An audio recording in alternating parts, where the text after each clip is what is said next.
very important story that we're going to look at, and it's a story that you interact with on a daily basis. Viewers, they spoke up a few weeks ago, and this time the government listened. The Modi government has struck down the 10-minute delivery deadline, offering long overdue relief to nearly 7.7 million gig workers across India. Just weeks ago, these workers had gone on strike, pleading for safer conditions and humane timelines. Instead of being heard, they were mocked, vilified, and shamed, portrayed as ungrateful by a system that profits from their desperation.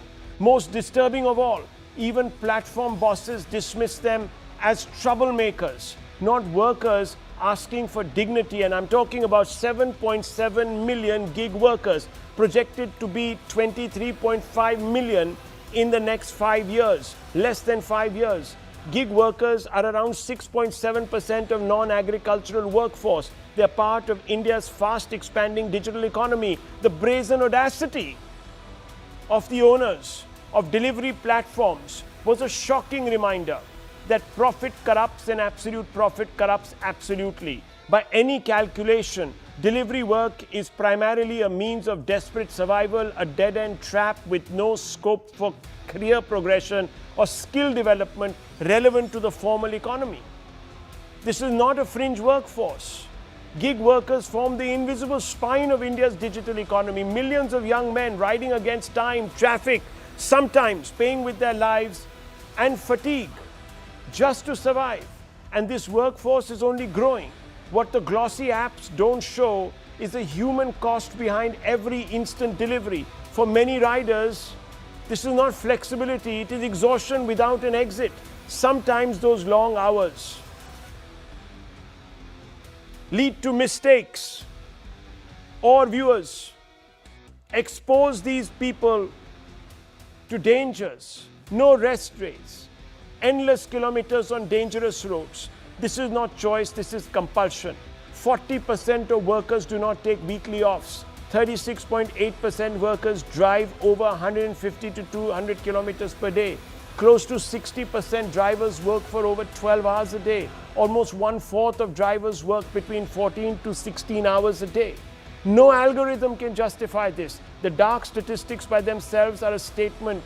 They are unjustifiable. But as I said, the owners of these platforms disregarded the human condition. They listed their defense in the guise of, viewers, spreadsheets that were served cold, saying earnings per hour were up 10%. Can you imagine pointing to a modest rise in hourly earnings as if a few extra rupees could compensate for risk, injury, and burnout? Is profit proof of fairness? This is what Zomato delivery partners were saying, that they earn now 10% more than they did last year. These platforms and their owners bragged about the flexibility their companies offered. They say partners choose when and where to work, can add or remove work areas anytime. No participation is required beyond chosen gig, not designed for full-time benefits, PF, guaranteed salary. But flexibility without security is not empowerment. They talked about the light workload, average work. They said 38 days per year, average hours 7 hours per day. Only 2.3% worked more than 250 days. No assigned shifts or areas. But what the platform owners forgot was that over half the gig riders quit every week, replaced by new entrants. High churn hides high exploitation. When people keep leaving, averages begin to lie. So the statistics make little sense. They even suggested that gig workers are accident-proof, as they barely travel 2 kilometers, an average speed of 16 kilometers an hour to deliver orders. Viewers, they kept pointing to statistics. Tell that to the injured riders in hospital. Tell that to families waiting at home. Even today, there is a group of people who are upset with the government for weighing in, for minding private business and not its own business. But this is a rare moment of justice for those who keep India moving, one delivery, viewers, at a time, one day at a time, 1 hour at a time, one house at a time. So viewers, let's open this up. Is this justice delivered? And that too, timely justice delivered. Dr. Ranganathan, what do you believe? Rahul, very quickly, I have 3 points to make. Number one, I am against communism. This is not a question or a debate about capitalism and communism and how things should run in the country. Having said that, I am a believer in Darwinian evolution and therefore competition and therefore no monopoly and therefore capitalism. And I believe that capitalism must run on regulation, which is moral, ethical, and creates a wonderful balance between the employee. Now, in this state, I'm for regulation. Government must come in from time to time and bring in moral and ethical regulation. Now, in this case, talking specifically of the government being a nanny state, in my opinion, and removing the 10-minute thing. Now, as I said, I am for governments bringing in regulations, but the point is regulations must be brought in after having thought about it rationally, logically, based on scientific evidence, which unfortunately this government or any other Indian government is loath to do. Let me give you two previous examples. You had the lockdown being imposed at the drop of a hat without any scientific evidence, most times, to prove it. That was jeopardizing millions of businesses and businessmen and reducing them to penury in India. In America, that sort of a thing brought in legal and tort cases. Number two, you have a situation where in India, 1 million people die of cigarette use every year. You have a situation where there are zero deaths of e-cigarettes. What does the government do? The government bans e-cigarettes. This is how they plan regulation. Now, in this case, there is no peer-reviewed, concrete scientific evidence that having 10-minute delivery decreases safety and increases accidents. There isn't. Now, a logical and rational person would have said, is there an evidence like that? If there is, let me increase it after talking to a lot of players, employees, employers. Maybe we can make it 15 minutes, 20 minutes, half an hour. To do it randomly without any scientific basis is what I'm against. So I'm not against regulation, because if somebody's life or physical nature is being affected, yes, governments must regulate, but there should be no hypocrisy, no double standards, and most of all, it should be rational and based on scientific evidence, which in this case, it isn't. Okay, Mr. Yadav, he's not against regulation, but he says that this is random nannying in a way. It's the work of a nanny state. How do you respond to that? Thank you, sir, for inviting me. I can say I have gone through the statement published on print media, where it was showing that Ministry of Labor has requested to the aggregators, to the management, to stop this 10 minutes delivery. Again, we have just hit that point, the request, because in absence of the rules, in absence of the recognition of these platform workers as a worker, one side ministry is intervening. We welcome, no doubt of that. We welcome. But the ministry is intervening into this area, but their infrastructure, their existing platforms like labor office, these people are objecting not to consider, not to take any complaint over there. So which regulation he is talking about? There are no such regulation. The people are working more than 14 hours. The people are getting their incentive reduced from 50 rupees to 6 rupees. The people are meeting with the accident to just fulfill the minimum requirement of 10 minutes, 20 minutes. Whether today's statement, which is published in so many newspapers, are mandatory to all, or whether it was just a request from the Ministry of Labor, Sri Mansukh Mandviya ji. So I am totally disagree from the submission of Sri Anandji, because there are no such regulation. In the name of partner, the exploitation of these gig workers are on peak. And as you have mentioned, the numbers are increasing day by day, failing to get the minimum rights of theirs, including their working hours, their rest period, and now, the social security part are coming. Okay, so Rajat Sethi, where do you come in on this? And I'll bring in Dilip Shenoy right after that. Yes. Well, I think given the numbers that you're pointing out, it is 2.5 crore workers that we are looking at, which, whether we like it or not, is an important constituent. And government will have to ensure that as an aggregate, the rights are protected, while ensuring that some soft regulations can be put in place so that, you don't see rash accidents happening on the roads. While I agree that, it's a road problem, it's a traffic problem, not per se a Zomato or a Blinkit problem.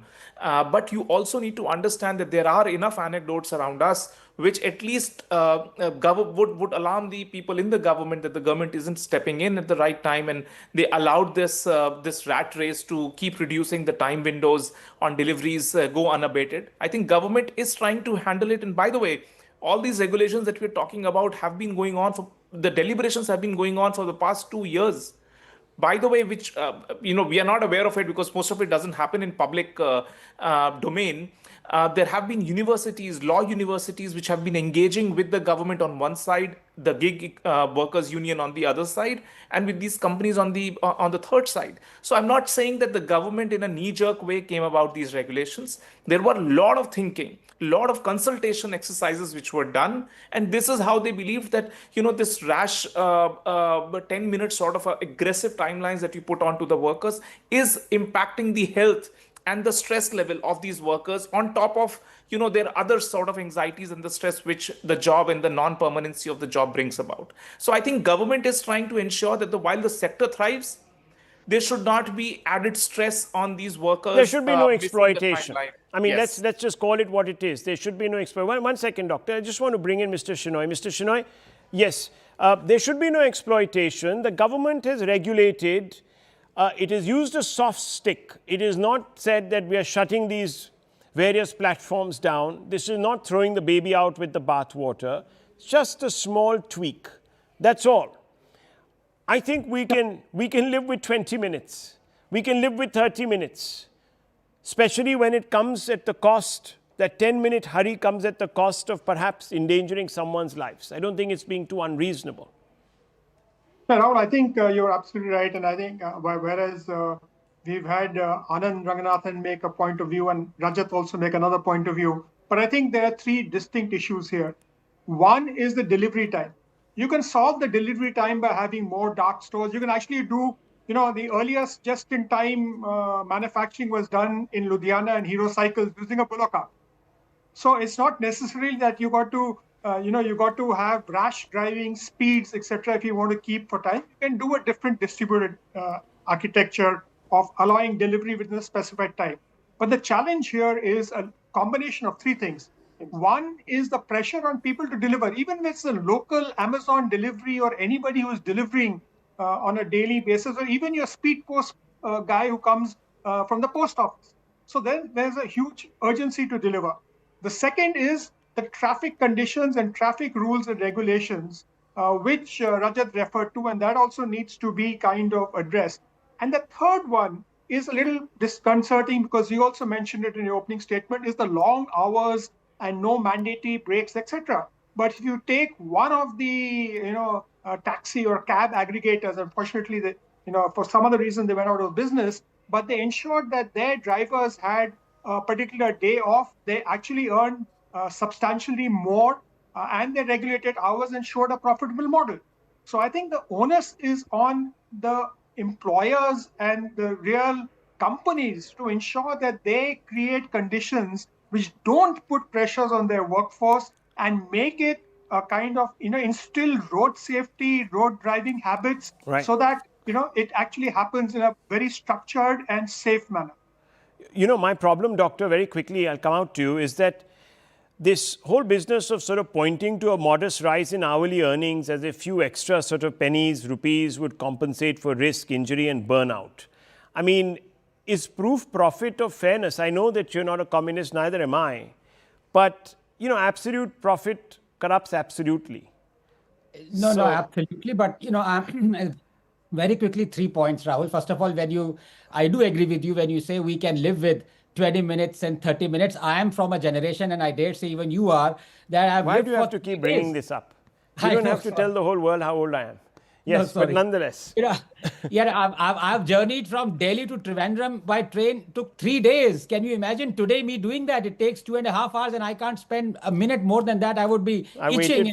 I waited for DTC buses for about an hour and found out that they won't show up. So, I mean, basically societies evolve and, sooner or later you come down to what is called the energy minimum. And right now, you leave it to a humane way of dealing with the employees as well as the employers. Now, I dare say, I don't mean to sound patronizing at all, but governments, there's one thing they must not do, and they always do. They must not go by anecdotal evidence. This is what they were doing during the lockdown. This is what they are doing right now. As I said, I repeat, there is no as yet peer reviewed studies, scientific studies that shows that there are, because of the 10-minute delivery, there are rash driving more than the other test control driving, and there are more accidents. Till such time there is, we can go by anecdotal evidence, say, अरे भाई मेरे driver की टक्कर लगे, मेरा वो ban कर दो, ये बैन कर दो, वो चलता रहेगा. It's But only that is about- not scientific and that is not objective. I agree, but it's only about increasing the risks. And certainly by condensing timelines, you increase the propensity of an accident happening, because the risk obviously multiplies because people start taking what we call shortcuts. Sometimes viewers' lived experience can make up for a lot of lack of data. And I think the government has said in its statement that they bowed to the lived experience, they listened. That's also sometimes a virtue, viewers, especially governments that listen. Has the government struck the right balance? This debate might continue, viewers. I'm not saying, not weighing in on either which side, but I think we've heard the arguments. Maybe we can also do a little bit. The next time someone comes to deliver, let's treat them well. Let's perhaps even tip them. Maybe if you did tip them, we wouldn't have come to this pass. Viewers, let's move on a little bit